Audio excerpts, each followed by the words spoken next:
Did you know that Midas not only had the golden touch, but donkey's ears?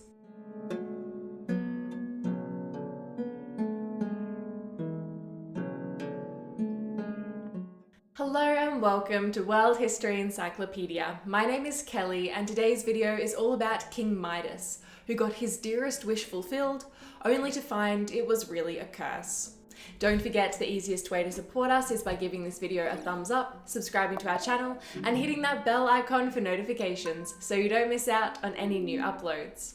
World History Encyclopedia is a non-profit organisation and you can find us on Patreon, a brilliant site where you can support our work and receive exclusive benefits in return. Your support helps us create videos twice a week. So make sure to check it out via the pop-up in the top corner of the screen or via the Patreon link down below. Midas, the mythological king of Phrygia in Asia Minor or Anatolia, modern-day Turkey, was the son of Gordius, and in some accounts, Cybele, the Phrygian mother goddess. He is best known from the myth where he is given the gift of turning everything he touches into gold. Although he is familiar in Greek mythology, he may have roots in history as an actual ruler from the late 8th century BCE. In both Assyrian and Old Phrygian sources, there is a figure named Mitre of Mushki. Phrygia was a prosperous Anatolian kingdom from the 12th to the 7th centuries BCE that boasted fertile lands, skilled potters, and metal workers, and was in the handy location between the Greek and Persian worlds. The capital of Phrygia, Gordion, is noted in the archaeological record for its ancient tumuli tombs and fortification walls, suggesting a prosperous kingdom. Phrygia was at its peak in the 9th century BCE, with the rich gold reserves of the kingdom perhaps inspiring the myth of Midas. There are offerings at the site of the Oracle of Delphi made by the king Midas, who is believed to be the first foreign monarch to do so. Midas may or may not have been a real person, but his legendary status continues through the myths concerning him. According to some of the ancient sources, it was either Midas or his ancestor that led his people, known either as the Moschians or the Brygians, from ancient Macedon or Western Thrace to Asia Minor. In one story, Midas arrives as a child in a cart and is hailed as the king prophesied to make the land prosperous. Even as a baby, Midas's future wealth was said to have been predicted by the omen of ants carrying grains of wheat into his mouth or his cradle.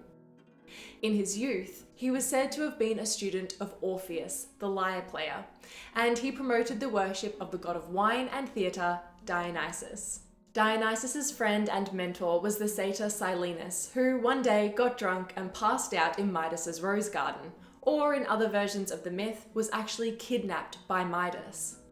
Midas hosted Silenus royally for over a week, and then returned him to Dionysus, who, in gratitude, said he would grant any wish the king made. Midas was already a rich and powerful king, but this only made him want to be wealthier and more powerful. So he wished that everything he touched would turn to gold, and his wish was granted. At first, Midas was delighted as the twigs and stones he touched on his way back home turned to gold. But when he sat down to enjoy a feast to celebrate, he found that his food and drink did the same, and so did his bed and everything else he touched. The roses in his garden no longer smelled so sweet, for they too had turned to gold at his touch. He cursed his wish and went back to Dionysus, begging to be released. And Dionysus told him to go find the river Pactolus, bathe in it, and the waters would wash the wish away. Midas did as he was told and was freed. And this, the myth relates, is how the Pactolus River became rich in deposits of gold. After this, Midas rejected wealth and went off to live a simple life in the woods, where he became friends with the god Pan. Pan was so proud of his skill in playing the pipes that he challenged the god Apollo to a contest, and Midas was chosen as one of the judges.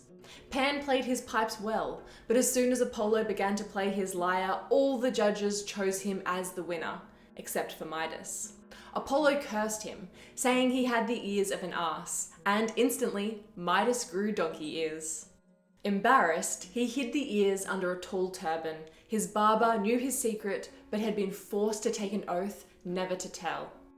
The barber kept the secret as long as he could, but finally went out into a field, dug a hole, and whispered into it, "King Midas has ass's ears," and then filled the hole again. Some reeds grew from the spot, and when the wind blew, they whispered the barber's secret so that soon everyone knew of it. Midas was enraged, had the barber executed, and then killed himself by drinking bull's blood. This story may have come from a similar myth in which the satyr Marsyas challenges Apollo in a music contest. Or the two may be unrelated, but both would have served as a warning to mortals not to challenge the authority of the gods.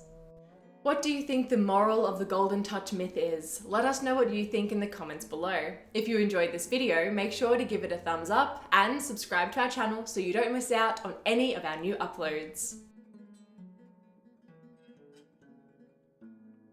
This video was brought to you by World History Encyclopedia. For more great articles and interactive content, head to our website via the link below. If you like my sweater, you can find this design and a bunch more in our shop at worldhistory.store, or you can find a link for it down below. Thank you so much for watching, and we will see you soon with another video.